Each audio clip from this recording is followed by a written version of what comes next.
أعوذ بالله من الشيطان الرجيم بسم الله الرحمن الرحيم الحمد لله والصلاة والسلام على رسول الله وعلى آله وموالاه إخوتي في الدين السلام عليكم ورحمة الله تعالى وبركاته. Dear viewers in Islam, I say Assalamu alaikum wa rahmatullahi ta'ala wa barakatuh. May Allah's mercies and benediction be on the soul of our leader Muhammad sallallahu alaihi wasallam in Medina, and may the extension of those mercies be on the Muslim world as a whole. In our interaction last week, I requested that we sit down together and to review the events that led to the Hijrah that we marked its 1444th anniversary, which started last week. I told us that that event is so epochal that the little thing, the least we can do as Muslims is to imagine that we are also in Mecca today. The Mecca that the Prophet ﷺ found himself in, and it was destined by Allah to create a revolution from which we have become beneficiaries. In other words, when I say we should imagine ourselves as being in Mecca, does that not also imply that we should ask ourselves, are we in Mecca in Nigeria today or in Medina? In our world today, is it not a reversal of or a return? Is it not the case that now it feels as if we are back in Mecca before the emergence of Prophet Muhammad sallallahu alaihi wasallam? I'm saying that because what happened before the emergence of Prophet Muhammad sallallahu alaihi wasallam in Mecca 1,444 years, 44 years ago, that led to the Hijrah, is also actually happened today. Today, we are under oppressors.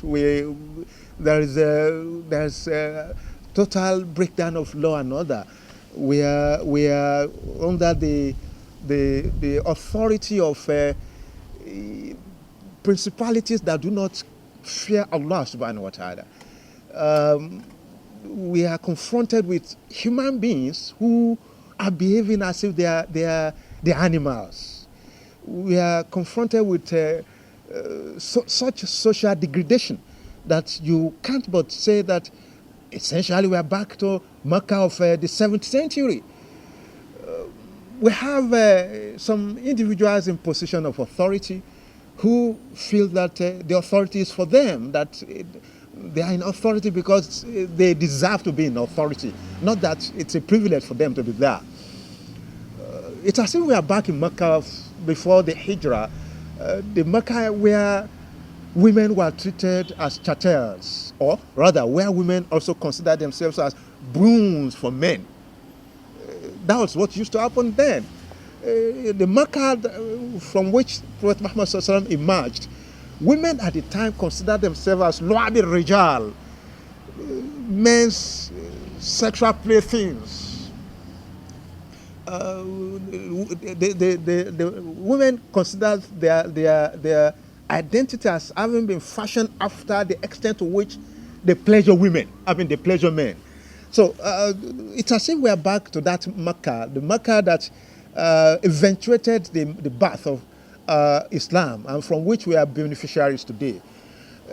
Brethren, in the last week, I called our attention to Quran chapter 9, verse 40.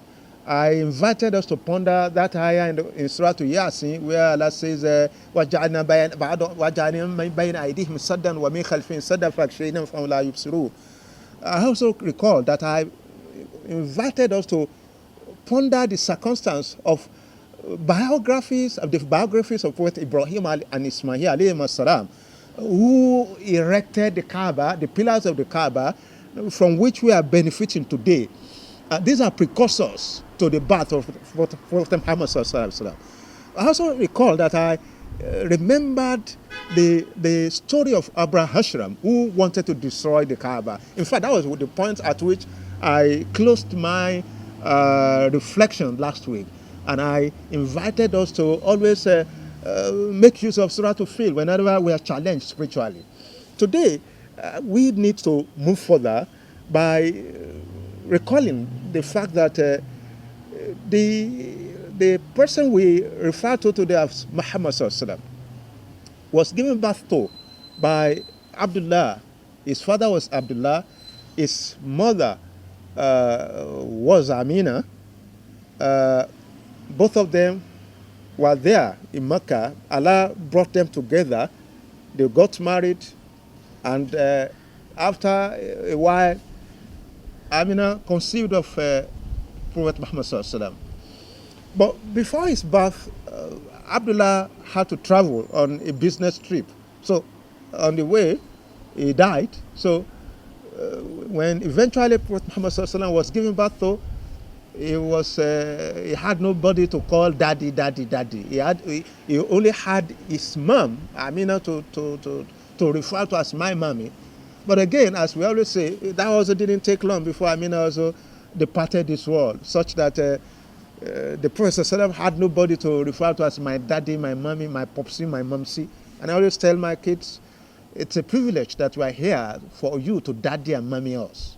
It's a privilege that we are also there for your children to daddy and mommy you. It's a privilege that we're here we are given that chance to father and mother our kids. But we should keep in mind that their success in life is not contingent upon our being in life. What I would be in life is essentially what Allah has designed for me to be in life, not essentially what your father or your mother would want you to be in life. You may try, you may struggle, you may suffer, you may sweat and stress yourself, wanting your children to tread that path that you want for them. But again, what he desires will surely come to pass. So eventually, Prophet Muhammad Sallallahu Alaihi Wasallam began to mature. He was nursed by Halima. He was brought back to his uncle Abu Talib. As a young chap, he began to notice the incongruences in the Meccan environment. He discovered the injustices being perpetrated by all and sundry against the poor.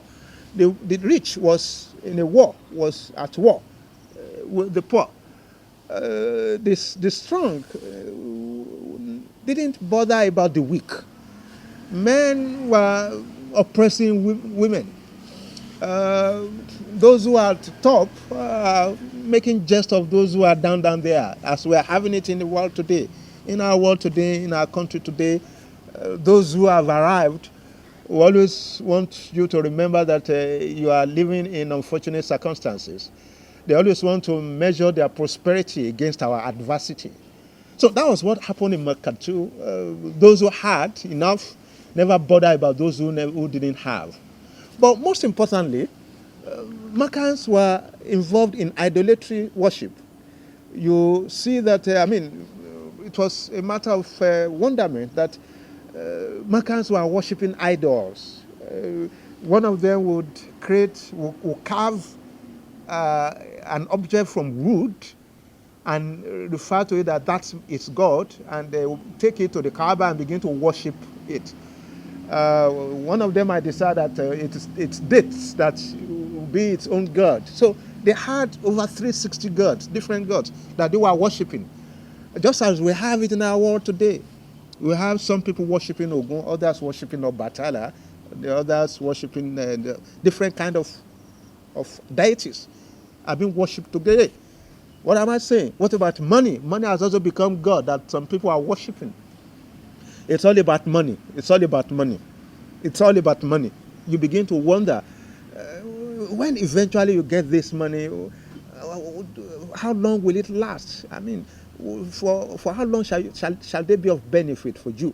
So the same way Meccans worshipped money, worshipped authority, preferred idolatry, oppressed one another just because of money, we're also having it in our world today. So we are in our own Mecca as of today. So we need to reinvent Hijirah for ourselves. We need to reinvent the personality of Prophet Muhammad Sallallahu Alaihi Wasallam in our world today. We need our own Muhammad Sallallahu Alaihi Wasallam. We need that authority in our society today. So that was what Muhammad Sallallahu Alaihi Wasallam found before he became prophet. So as somebody imbued with discernment, with the light of the spiritual realm. He took exception to the way the Meccans were living their life.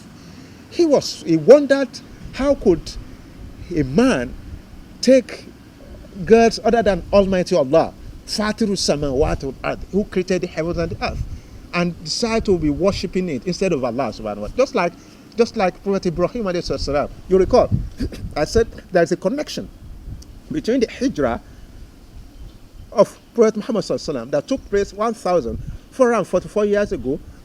There's a connection between that and the Hijrah of Prophet Ibrahim alayhi salam. I always like to do that because we can't be talking about the Hijrah of Prophet Muhammad sallallahu alaihi wasallam today without having near perfect understanding of the antecedent set in motion by Prophet Ibrahim alayhi salam. You recall, he's also the one who said, Prophet Ibrahim, he asked his father, Ya Rab, Ya Abati, lima ta'budu ma la yasma, wa la yubsiru, wa la yugni anka shay'a. In Surah Maryam, chapter 19, towards the end of the chapter, Allah, Prophet Ibrahim engaged his father. My father, lima ta'budu ma la yasma, wa la yubsiru, wa la yugni anka shay'a.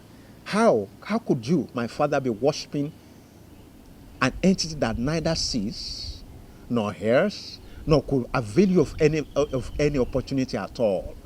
Could it benefit you in any way? Why should you be doing that? Prophet Muhammad was also concerned when he saw the Meccans worshipping idols. He wondered, how could they be worshipping ma la yubsiru, wa la yasma, wa la yugni anhum shay'an, an entity that cannot benefit them in any way. It can't give them life. It can't stop them from dying. So Prophet Muhammad was wondering. Then he began to reflect on how can he go about having a change, causing a change, working towards bringing human beings back to the path of Allah subhanahu wa ta'ala.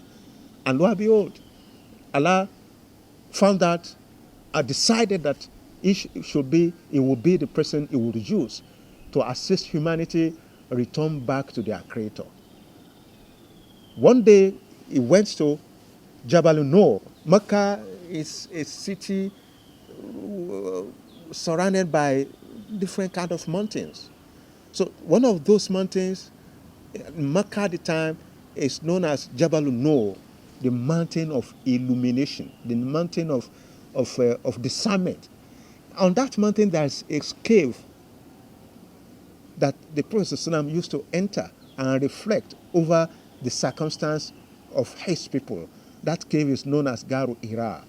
So he used to go to the cave, reflect, ponder over the necessities of life, why he has been created, what could be the mission of Allah in bringing humanity to earth, and what could be the way by which he can be of assistance, or he could be of assistance in bringing humanity back to Allah. Lo and behold, the message came. That day, Allah sent Angel Jibril to him to teach him, to ask him to read Quran chapter 96, verse 1 to 5. That happened to be the beginning of revelation. That happened to be the beginning of the Quran. And by extension, that happened to be the beginning of Islam. Allah told Angel Jibril to tell Prophet Muhammad sallallahu alaihi wasallam, saying, Ikra bismi rabbika alladhi khalaqa khalaqal insana min alakin ikra wa rabbukal akram alladhi allama bil qalam allama al insana ma lam ya'lam. Read by the name of that authority who creates. Khalaqal insana min alaq. He creates human being from the mixture of sperm and egg. Allama al insana ma lam ya'lam. It teaches man what he knows not. The Prophet was said to have responded to Angel Jibril when he first told him, Ikra. The Prophet said, Ma ana biqari, I can't read. And indeed, he couldn't read. The Prophet had attended no class, no lesson. Kana umiyan, he knew not how to read nor write. But Angel Jibril commanded him that Allah is saying you should read. Ikra bismi rabbik, read by the name of your Lord. And eventually, the Prophet started reading by the name of the Almighty Allah. There are incidents that follow that. One of which was that Prophet Muhammad had to run out of the cave and went home to meet his wife, Khadija, and he started shouting, Dathiruni, Dathiruni, Dathiruni. Cover me with blanket, cover me with blanket. Because the encounter that he had with Angel Jibril was it was an awesome one. It was awe-inspiring. It was unexpected. So he was shaking, he was shivering. But his wife, Khadija, comforted him. He told him that La yukhzika Allahu abadan. Allah will not make you suffer, oh my husband. Khadija, when the Prophet ﷺ entered his house and started shivering and shouting that people should cover him with clothes, he was shivering. Khadija comforted him and he gave him words of encouragement, of assurance that Allah, La yukhzika Allahu abadan. Never will Allah make you to suffer. In other words, the first woman, should I say the first woman? In fact, the first person to accept the message of Prophet Muhammad while in Mecca was Khadija, his wife. Recall that he married Khadija at the age of 25, while Khadija was already 40 years old, according to reports, historians. So Khadija comforted Prophet Muhammad and he gave him succor. He assured him that the message that he received in that cave must be an authentic one and that Allah will never make him suffer. That happened to be the beginning of revelation. That happened to be the beginning of Islam. Eventually, the Prophet ﷺ began to invite people to the path of Islam. When Meccans heard about it, then the crisis and conflict that eventually led to the Hijrah started. What are we talking about? We are talking about a situation where, after having received the revelation, Allah now commanded Prophet Muhammad in Surah Al-Mudathir by saying, "Fanzir ashiratakal akrabin." Then invite those who are close to you, tell them about the necessity for them to forsake their evil ways, to leave idol worship, to begin to serve Allah, to testify that Allah subhanahu wa ta'ala is one, and that you, Muhammad, is Allah's apostle and messenger. That happened to be the message of Islam. And tashhad an la ilaha illallah wa anna Muhammadan Rasulullah. That you bear witness that la ilaha illallah Muhammadur Rasulullah. There is no God but Allah. Muhammad sallallahu alaihi wasallam is Allah's apostle and messenger. That was the message given to Prophet Muhammad sallallahu alaihi wasallam, and he was told to share it, to disseminate it, first of all with those who are his family, kith and kin, to begin from his family. In other words, the lessons here are multifarious for us. The first one is that you can't say you are a scholar. You can't say you are an alpha. You can't say you are an alaji, while your wife is treading a path that is contrary to what you know is the truth. The measure of the treasure of Islam in your family should be that everybody in your family stands together in worship of Allah subhanahu wa ta'ala.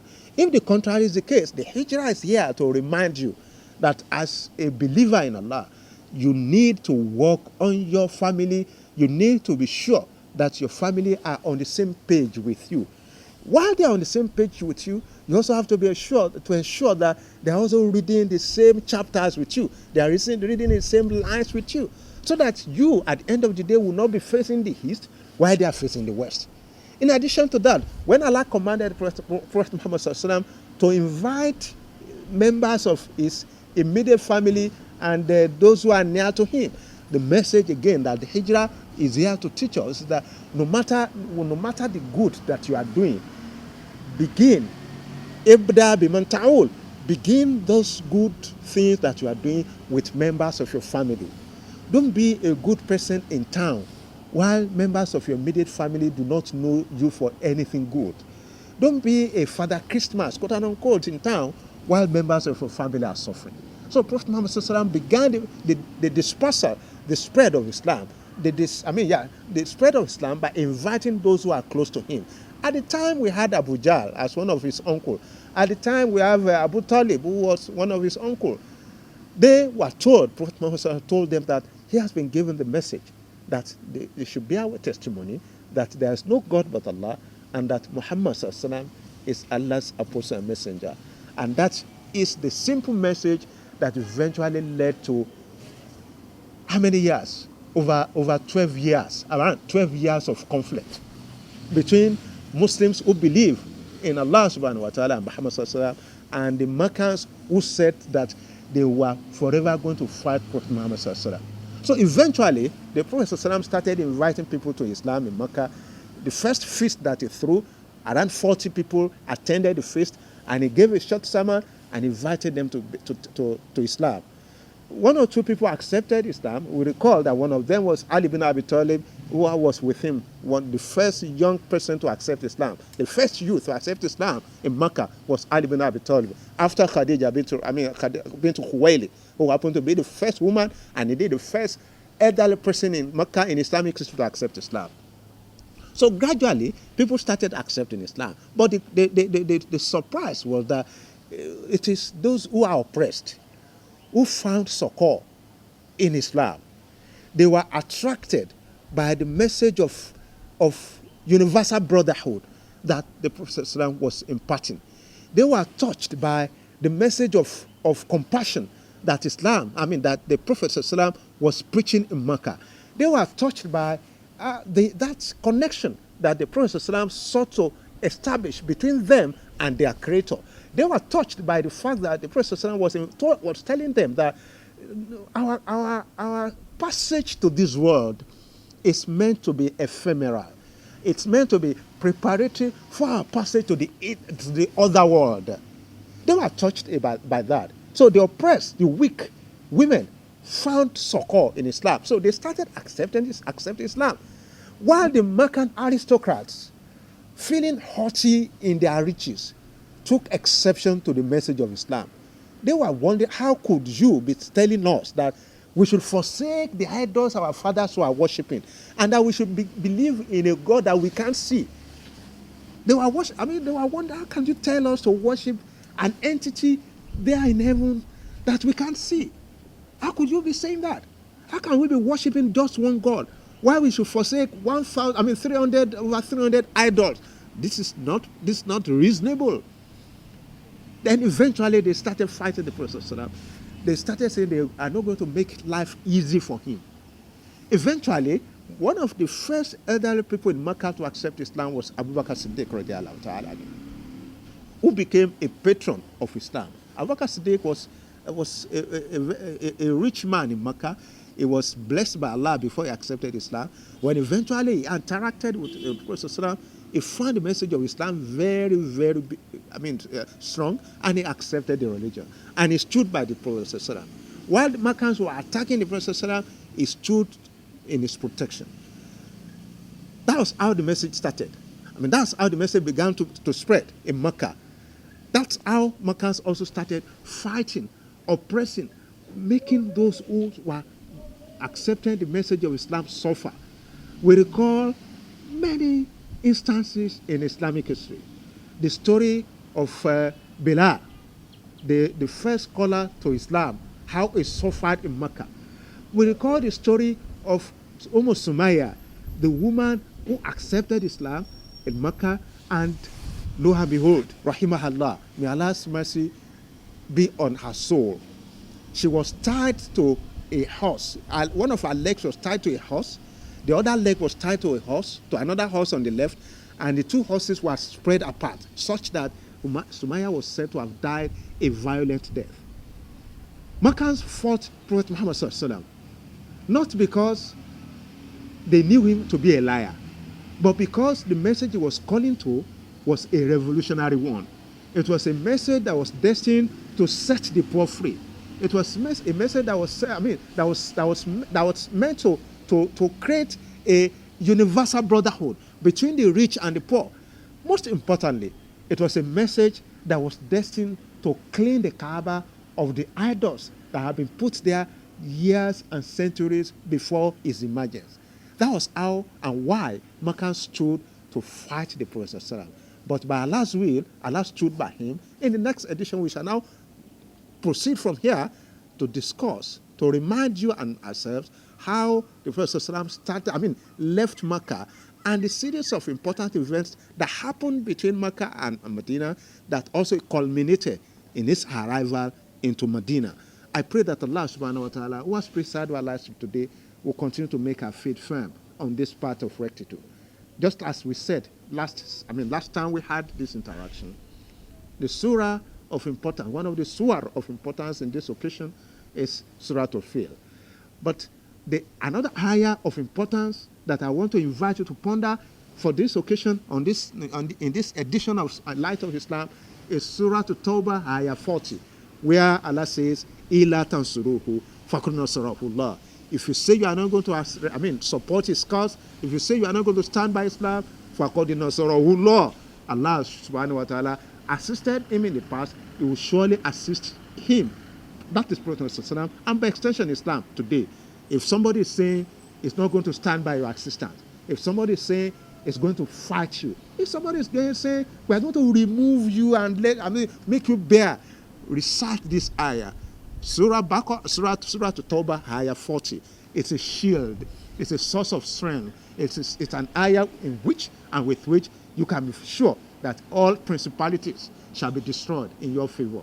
ربنا تقبل منا إنك أنت السميع العليم تب علينا مولانا إنك أنت التواب الرحيم وآتنا في الدنيا حسنة وفي الآخرة حسنة وقنا عذاب النار سبحان ربك رب العزة عما يصفون والسلام على المرسلين والحمد لله.